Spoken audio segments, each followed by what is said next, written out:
My pot roast with red wine recipe is easy and delicious by using red wine as a braising liquid and then adding onion soup mix, tomato paste, Worcestershire sauce, vegetables like potatoes and carrots. This oven-baked roast is going to be amazing. For this recipe, you will need one 2 to 3 pound roast. I recommend chuck roast, but you can use a different cut of meat if you want. Like I said, I am going to use red wine as the braising liquid. Usually I cook with Malbec, but this time I'm going to switch it up and use Merlot, but you can use whatever you want. I'm also going to add 1 packet of onion soup mix, a small 6-ounce can of tomato paste, a 1/4 cup of Worcestershire sauce, half a teaspoon each of garlic powder, onion powder, black pepper, and then a pinch of salt. I may adjust that, but we'll see. And then also 5 pounds of vegetables. I have a mix of vegetables, as you can see. I have white potatoes, red potatoes, purple onion, yellow onion, garlic, carrots, and celery. You can add sweet potato, butternut squash, acorn squash, whatever you have on hand. And I almost forgot, I'm going to add 3 bay leaves as well. So this roast is going to have a ton of flavor. I'm making my red wine pot roast in a 9x13 baking dish in the oven. So over here it's already buttered. You can make it in a crock pot, in a Dutch oven, whatever you want. This step is optional, but I highly recommend it. The first step in this recipe is browning the roast. So I'm going to heat up a little bit of canola oil in a pan and brown each side on medium-high heat for about 5 minutes. Like I said, it is optional, but I highly recommend it because browning the meat is going to give it a lot of flavor. Now that my oil is heated, it's time to add my roast to the pan.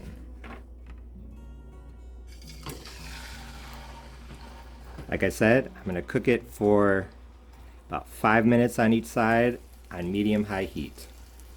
I finished browning the roast. It's in the baking dish off to the side. So now I'm going to deglaze the bottom of this pan. I want to make sure I get all those flavorful bits. So I'm just putting the heat on the medium. I have 1 cup of my red wine.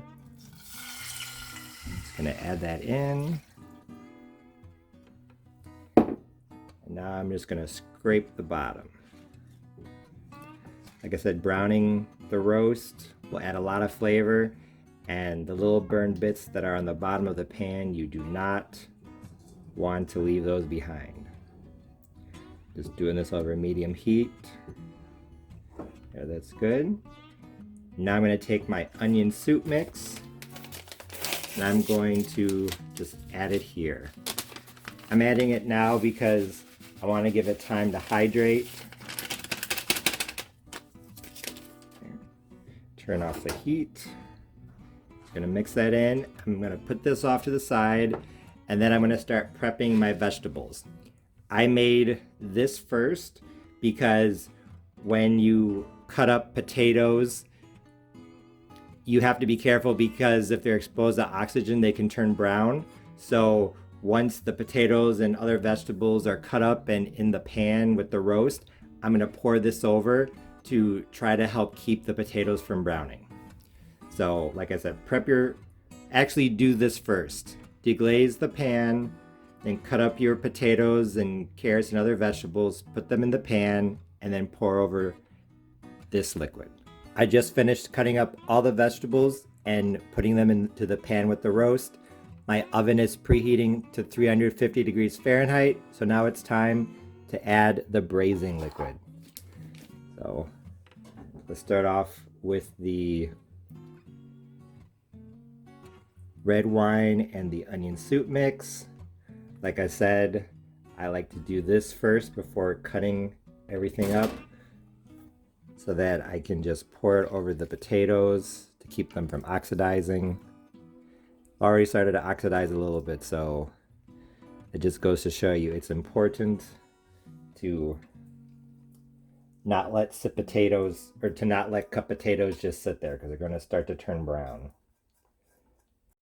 I'm also going to add my spices. Like I said earlier, half a teaspoon each of garlic powder, onion powder, and black pepper. You could add a pinch of salt as well, but the Worcestershire sauce is very salty, so you probably don't need it. If you want to add some basil or parsley, oregano, I think that would be good too.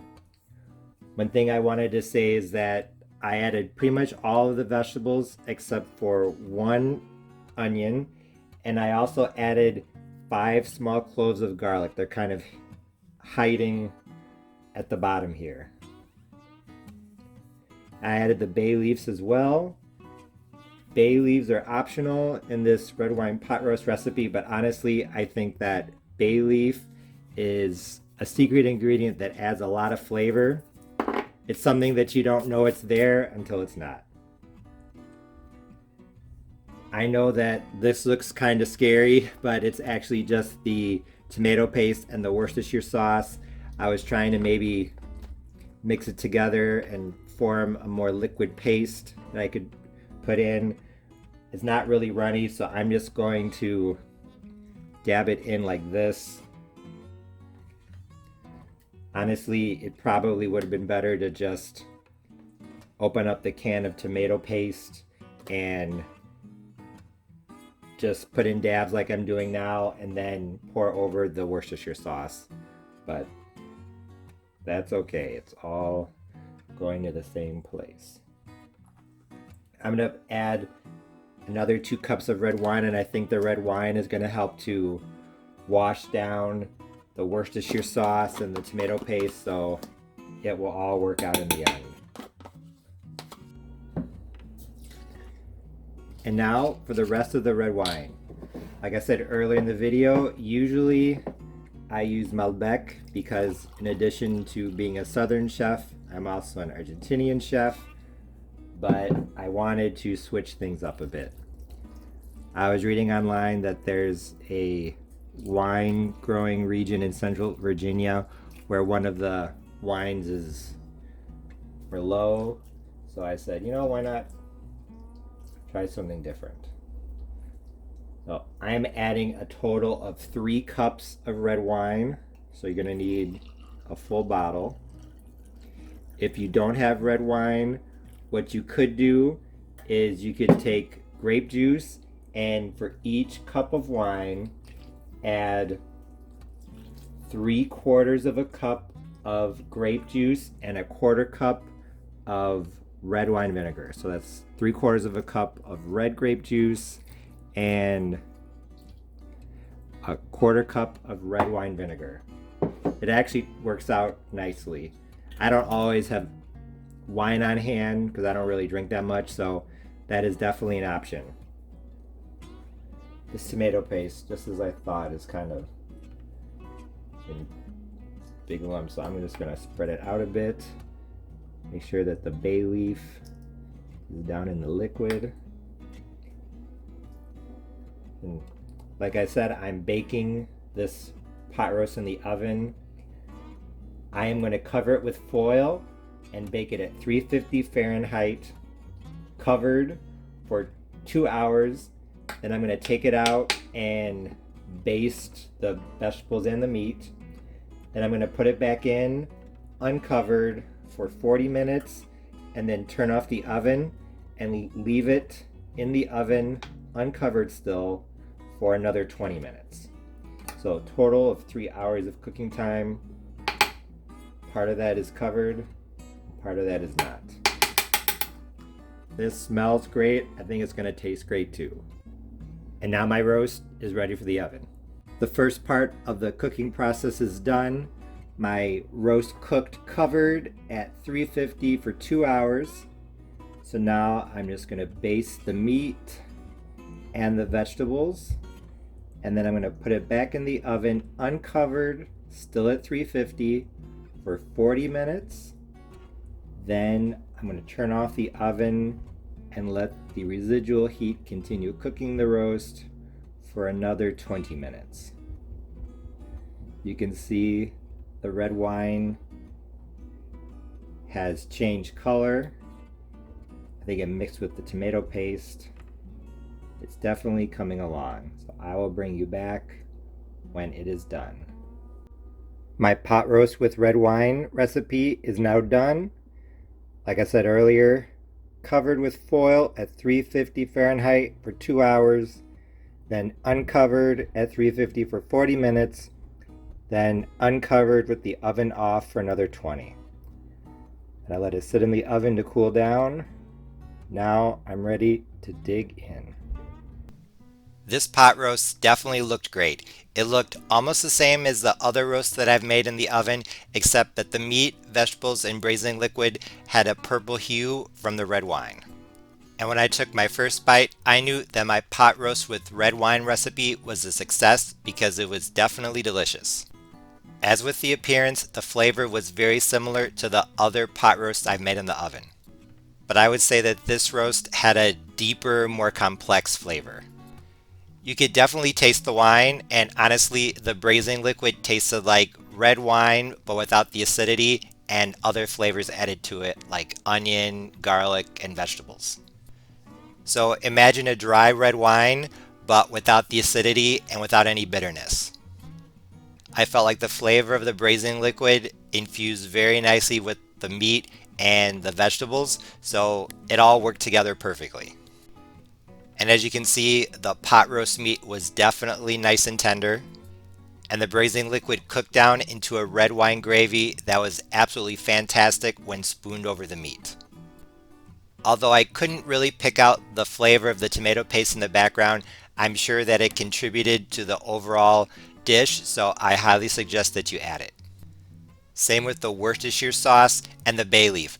Although those two flavors were more pronounced in the first oven-baked pot roast recipe that I did, they kind of faded into the background in this one, and even though I couldn't pick them out individually, I'm sure that they contributed to the overall flavor. So just like with the tomato paste, I highly recommend adding them. The vegetables were cooked perfectly. The potatoes, onions, carrots, everything was soft and fluffy on the inside, but had a little bit of crisp on the top from when I cooked the pot roast uncovered. Serve with some greens for extra nutrients and some white rice on the side to help soak up that red wine gravy. This pot roast was absolutely fantastic. And like I said earlier in the video, even if you don't have red wine or you don't drink alcohol at all, you can make a very close substitute for red wine in cooking by using 3/4 of a cup of red grape juice and 1/4 of a cup of red wine vinegar to replace 1 cup of red wine. Like I said, I thought this was really good, but honestly, I'm curious how it would turn out with Malbec instead of Merlot. As a drinking wine, I think I prefer Malbec over Merlot, so honestly, I think I probably would like this pot roast recipe even more with Malbec. But I do think this recipe is flexible, so feel free to use what you have on hand. Although this oven-baked pot roast with red wine recipe was definitely a success and I thought it was really good, in all honesty, I thought that the first oven-baked pot roast I did, in which I used just 1 cup of red wine, was actually better. Don't get me wrong, this was a good recipe and I liked it. I think you should give it a try, but I still think that using red wine as just one ingredient in the braising liquid instead of as the only ingredient in the braising liquid is a better way to go. But if you want to put a twist on an old-fashioned comfort food favorite, definitely give this recipe a try. I know you'll like it. As always, thanks for watching. See you next time.